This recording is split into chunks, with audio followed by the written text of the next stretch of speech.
कोमल किसलय के अंचल में नन्ही कालीमा ज्यों छिपती सी, गोधूली की धूमिल पल में दीपक के स्वर में दीप्ति सी।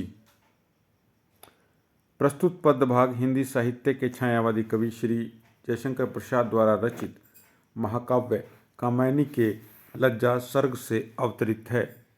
प्रसाद जी छायावाद के प्रवर्तक हैं तथा कामैनी उनकी अमर काव्य रचना है जिसमें छायावाद की सभी विशेषताएं देखी जा सकती हैं। लज्जा सर्ग में कवि ने लज्जा नामक मनोभाव का सुंदर तथा स्वाभाविक वर्णन किया है।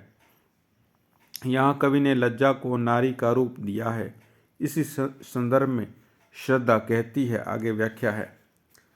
संध्या की लालिमा में उदित और अपनी ओर आई हुई लज्जा की छाया मूर्ति को देखकर श्रद्धा उससे कहती है, जिस प्रकार कोई छोटी सी कली स्वयं को कोमल कोपलों के आंचल में छिपा लेती है और वह कभी दिखाई नहीं देती, उसी प्रकार तुमने भी स्वयं को अपने आंचल में छिपाने का प्रयास किया है।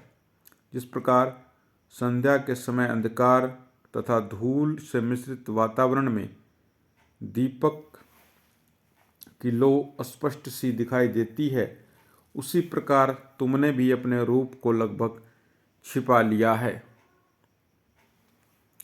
संध्या के लालिमा रूपी पट में अपनी सुंदरता को प्रकाशित करने वाली तुम कौन हो?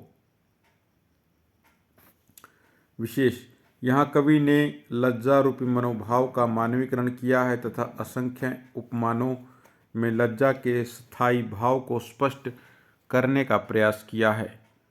दीपक के स्वर में लक्षणा का प्रयोग, क्योंकि यह स्वर अपने अर्थ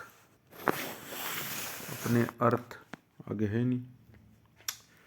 गोधूली के धूमल पट में सुंदर विश्व योजना है। संपूर्ण पदम में उत्प्रेक्षा और उपमा अलंकार का सुंदर प्रयोग है। साहित्यिक हिंदी भाषा का सहज, सरल और बोधगम्य प्रयोग हुआ है।